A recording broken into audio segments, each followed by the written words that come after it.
Hi friends, എൻ്റെ YouTube ചാനലിലേക്ക് സ്വാഗതം. മമ്മൂട്ടി ടോവിനോ തോമസ് ചിത്രത്തിന് എന്തു സംഭവിച്ചു? മറുപടിയുമായി ബേസിൽ ജോസഫ് ഇപ്പോൾ രംഗത്ത്. സംവിധായകനായി പ്രേക്ഷകരുടെ ശ്രദ്ധയാകർഷിച്ച ഒരു താരമായിരുന്നു ബേസിൽ ജോസഫ്. എന്നാൽ നിലവിൽ നടനെന്ന നിലയിൽ താരം സജീവമായിരിക്കുകയാണ്. സംവിധായകൻ എന്ന മേൽവിലാസത്തെക്കുറിച്ച് ഒരു അഭിമുഖത്തിൽ ബേസിൽ സംസാരിച്ചതാണ് ഇപ്പോൾ ചർച്ചയാകുന്നത്. മമ്മൂട്ടിയും ടോവിനോയും ഒന്നിക്കുന്ന സിനിമയ്ക്ക് എന്ത് സംഭവിച്ചുവെന്ന് ബേസിൽ വെളിപ്പെടുത്തുകയാണ് ഇപ്പോൾ. ഇനി ഞാൻ ചെയ്യുന്ന ബിഗ് ബഡ്ജറ്റ് ചിത്രം ആയിരിക്കുമെന്ന് ബേസിൽ ജോസഫ് വ്യക്തമാക്കി. തിരക്കഥാ ജോലികൾ നടക്കുകയും ചെയ്യുന്നു. പക്ഷേ അത് ചിലപ്പോൾ വൈകിയേക്കും. മമ്മൂട്ടിയും ടൊവിനോയും ഒന്നിക്കുന്ന ഒരു സിനിമ പ്രഖ്യാപിച്ചത് അഭിമുഖത്തിൽ അവതാരക ഓർമ്മിപ്പിച്ചപ്പോൾ താരം അവസ്ഥ വ്യക്തമാക്കി. അത് കുറച്ച് കാരണങ്ങളാൽ നടക്കാതായി. അത് നമ്മുടെ പൈപ്പ് ലൈനിൽ ഇപ്പോൾ ഇല്ല. എങ്ങനെ അവരെ വെച്ച് പുതുതായി ഒന്ന് ചെയ്യുക? അത് എളുപ്പമായ ഒരു സിനിമയായിരിക്കില്ല. ആ പ്രതീക്ഷകൾ സിനിമയിൽ നിറവേറ്റപ്പെടണം.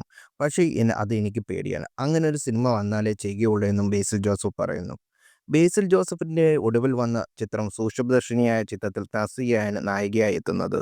സംവിധാനം നിർവഹിക്കുന്നത് MC ആണ്. മികച്ച പ്രതികരണമാണ് ചിത്രത്തിന് ലഭിക്കുന്നതെന്ന് തിയേറ്റർ റിപ്പോർട്ടുകൾ. ഒരു ഫാമിലി ത്രില്ലറാണ് സിനിമയെന്ന് വിശേഷിപ്പിക്കുന്നത് ബേസിൽ ജോസഫ്. എന്നാൽ സാധാരണ ത്രില്ലർ സിനിമയുടെ ഒരു സ്വഭാവമല്ല. സത്യൻ അന്തിക്കാട് സാറിൻ്റെ സിനിമകളുടെ രീതിയാണ് അതിൻ്റെ പോക്ക്. ആ രീതിയിലുള്ള ചുറ്റുവട്ടവും അയൽക്കാരുമൊക്കെയാണ് ചിത്രത്തിൽ ബേസിൽ സൂചിപ്പിക്കുന്നു. ഒരു സത്യൻ അന്തിക്കാട് ത്രില്ലർ എന്നാണ് ചിത്രീകരണത്തിന് സൂക്ഷ്മദർശിനിയെക്കുറിച്ച് തങ്ങൾ പറയുമായിരുന്നു എന്ന് അശ്രിത പറയുന്നു.